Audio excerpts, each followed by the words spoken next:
Welcome to another Friday Value video, and we're doing a series on all numbers are needed for success, and I'm going over some reasons why some attempts at change fail.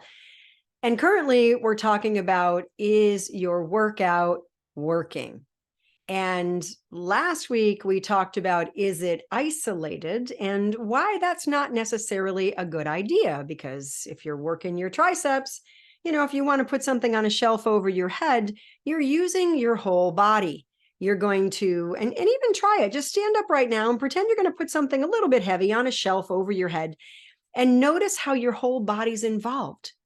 You're not keeping your elbows by your ears, only bending your elbows, holding a weight or a TheraBand or whatever you've decided to use to repetitively stress out your triceps, telling them you're not going to allow any other body part to be involved.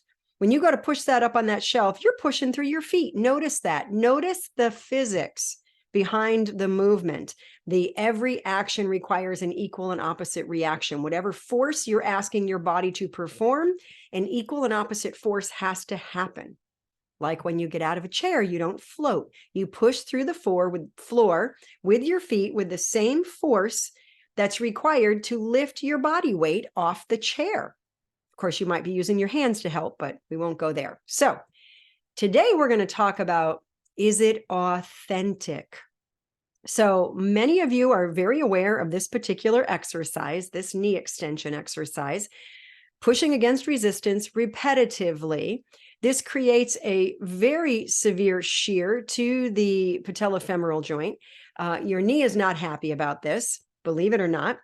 Now, I did these. When I was younger, I went to the gym regularly, and I was big into weight training. I had no desire to do any kind of competition, and yet I wanted to be as strong as possible. Now, at the time, I weigh about 115 pounds now. At the time, I think I was about 112 pounds. I was in my 20s, and I could leg press hundreds of pounds, much more than my weight. I was really, really into the weight training. And I did this exercise. I would do it leaning forward with my toes pulled up and turned in. I would do it with leaning back a little bit and my toes pointed down and pointed out. I would really want to isolate those quads. I mean, the medial and the lateral, and I really was into that. Now, thankfully, I didn't keep it up lifelong, not for decades. So my knees are still really healthy. I just turned 65. My knees are fabulously healthy. I thank God for that. But I do real life training and have for well over the past decade and a half. And so I want to ask you, when you're using your quadriceps, if you're doing this, is that authentic? Or is this what they're really designed to do? To lower your body as you go downstairs or step off a curb or go to sit in a chair. That's real life. So why aren't we training them that way?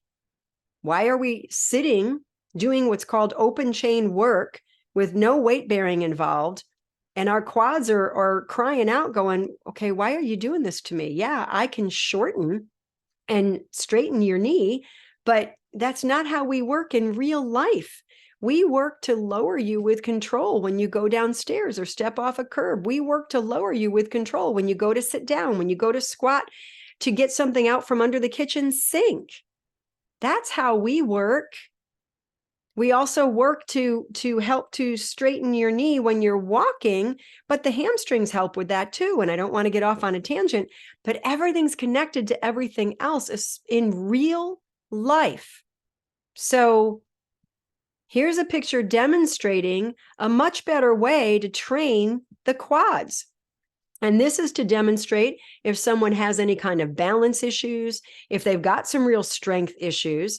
But notice keeping those knees back against the chair, bottom is aiming backward and down as low as it can go, and holding on if there's any risk of balance or strength issues, because a lot of the times what will happen if the person's lacking strength is those knees will come forward and the bottom won't go down very far. And if the person is holding on, the brain says, oh, it's safe. We're not going to fall. So the brain will allow you to go a little bit lower and work the muscles a little bit harder. But the goal is not to pull yourself up holding on here. It's to push through the floor with the feet. And it doesn't matter how old you are. This woman's 97 years old. Granted, her squats aren't as low as hers, but she's doing squats. So you want to be safe, but you want to make sure that you're training for real life. Okay, I hope you're enjoying this series, and we'll see you next week with more.